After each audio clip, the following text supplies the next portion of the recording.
Bonjour Léa. Alors, une exposition très intéressante parce qu'elle marie la nature, l'humain et le rêve.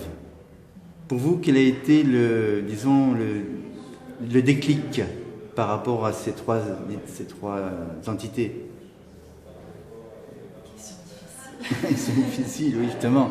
Ça a démarré peut-être par le rêve, que vous avez l'air de rêver souvent, non? Oui, c'est peut-être un monde un peu imaginaire, je sais pas.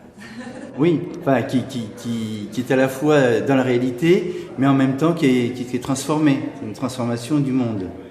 C'est toujours ça, l'art, je pense. D'accord. Et comment ça a démarré? C'est-à-dire qu'au départ, vous avez pris un appareil photo et puis vous vous êtes dit, je commence mes photos et je les publie, c'est ça? Au départ, c'était presque sous forme de jeu ou de distraction entre amis où on s'amusait à faire des séances photos ensemble. Après, petit à petit, en voyant le résultat, on voyait que c'est quand même intéressant, qu'on peut amener quelque chose. Donc oui, à ce moment-là, j'ai créé un blog et j'ai publié mes photos. Publier les photos, et à ce moment-là, il y a eu pas mal de, comment dirais-je, de réactions, de likes, bien sûr, et puis de partage. C'était l'époque où il n'y avait pas encore Facebook, mais il y a eu beaucoup de commentaires, surtout ça a été mis en avant sur la page du blog. Et du coup, il y a eu beaucoup de visites et beaucoup de commentaires positifs. D'accord. Et c'était déjà une création, disons, vous aviez quoi comme appareil quand vous avez démarré? C'était quoi comme type d'appareil? Un réflexe? Au tout début, oui. C'était un petit Nikon, un petit compact. D'accord. Et puis après, vers 16 ans, je pense, après mon premier boulot job d'été, je me suis acheté un réflexe. D'accord, un réflexe après, d'accord. Cette inspiration, ça vient d'où? Je veux dire par là que quand vous créez une photo, parce que vous faites une création, vous créez la photo, vous la construisez, j'imagine. Vous avez dans votre tête, il se passe quelque chose.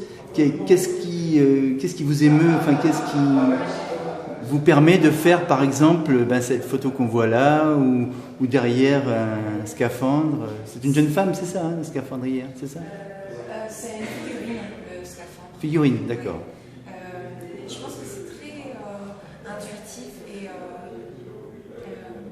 presque instinctif. Enfin, j'aime pas trop réfléchir, en fait, je laisse faire les choses. D'accord. Donc en général, même si maintenant c'est rare que j'ai une idée toute faite en fait avant la photo, je laisse faire ce qui se passe et du coup, même sur l'ordinateur en fait, j'essaye, je mélange et en fait, j'essaye de pas trop pré-réfléchir.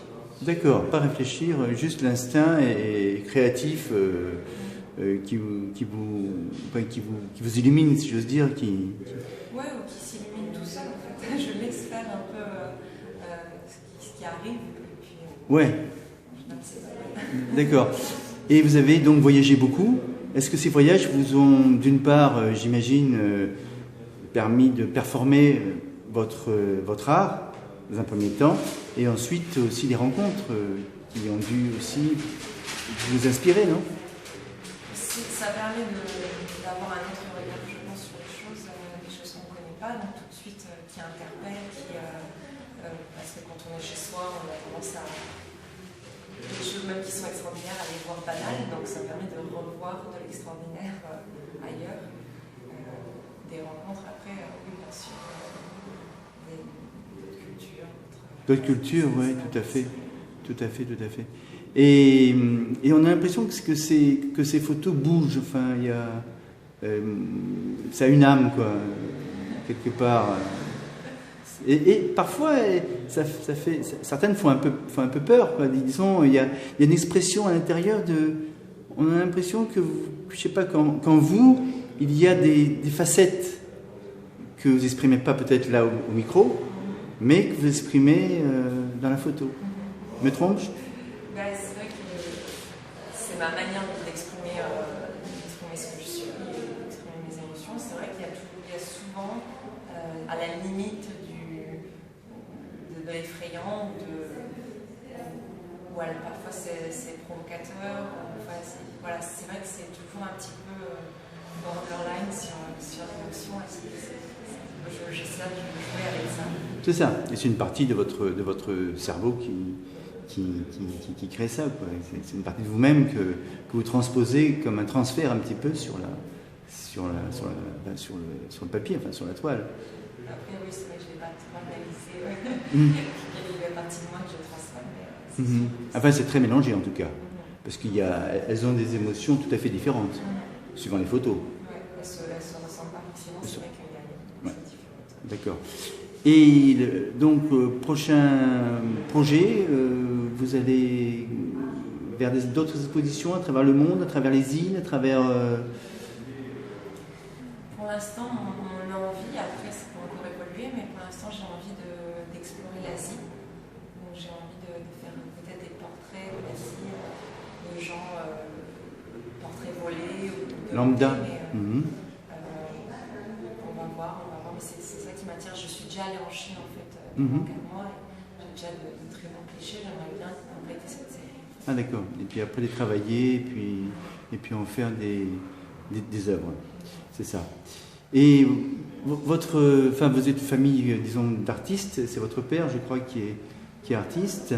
Est-ce que le fait de baigner comme ça dans un milieu artistique, ouvert, créatif, toute petite, j'imagine, vous avez pris conscience à quel âge que vos parents étaient, que votre père était artiste? Je pense que être artiste, c'est d'abord une façon d'être, et puis c'est pas forcément ce qu'on fait. Donc mon père est artiste dans l'âme, mes grands-parents aussi, mon oncle aussi. De ce côté-là de la famille, c'est vrai que c'est vraiment dans l'air. D'accord. Et mon père a toujours été un exemple, je pense, pour moi. Enfin, j'ai vraiment pris modèle sur lui très très jeune. Très jeune, quel âge? À peu près, on va faire 10 ans, 12 ans, à peu près. Ouais, avant, en fait. Même avant. C'était Ça a été un peu un mentor, un peu? Oui, disons que moi je ressemble à mon père, ma soeur ressemble à ma mère. Comme ça fait une belle famille. Voilà. Il n'y a pas de problème. Ok. Ben écoutez, bravo pour cette exposition, et merci de nous donner cette émotion. Au revoir Léa.